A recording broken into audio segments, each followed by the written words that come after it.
இந்த கால் மடக்குங்க, நீட்டுங்க. படுத்து காலை தூக்க கூட முடியல. இந்த கால் மடக்குங்க, மடக்கி நீட்டுங்க, நீட்டுங்க. ஒரு கால் முட்டியை மட்டும் அவரால் தூக்க முடியல, மடக்க முடியல.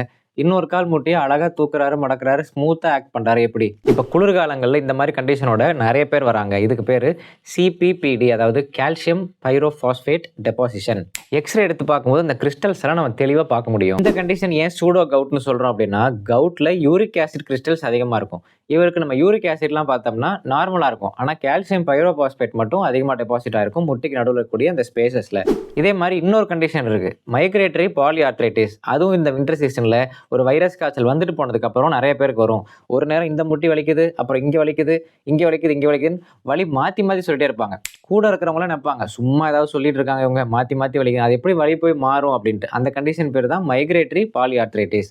அவங்களுக்கு ஆர்ஏ ஃபேக்டர் பார்த்தோம்னா ஒரு சில பேருக்கு நெகட்டிவாக இருக்கும், இஎஸ்ஆர் மட்டும் கூட இருக்கும். இதுதான் நம்ம சீரோ நெகட்டிவ் ஆர்த்ரைட்டிஸ் அப்படின்னு சொல்லுவோம். எல்லாமே இப்போ பனிக்காலத்தில் வின்டர் சீசனில் அதிகமாக இருக்கும். என்ன ரீசன் பார்த்தோம்னா, பிளட் சப்ளை, வேசோ கன்ஸ்ட்ரிக்ஷன் அந்த முட்டிக்கு வர்றது குறைஞ்சிருது. அதனால் சைனோவியம், அந்த முட்டியை சுற்றி இருக்கக்கூடிய லூப்ரிகேஷன் கம்மியாயிடுது. அதனால் ஃப்ரிக்ஷன் அதிகமாகிடுது. ஸோ அந்த உரசிட்டே இருக்கிறதுனால உங்களுக்கு பெயின் அதிகமாகுது. ஸோ இது சைக்கலாஜிக்கல் பெயின் கிடையாது, உண்மையாலுமே உங்களுக்கு வரக்கூடிய பெயின். நம்ம வைட்டமின் டி லெவல்ஸ் குறையாமல் பார்த்துக்கணும். வைட்டமின் டி ரொம்ப ரொம்ப முக்கியம். மெக்னீசியம் கரெக்டாக இருக்கா நம்ம பார்த்துக்கணும். மெக்னீசியம் சத்து உள்ள உணவுகள் சாப்பிடணும்.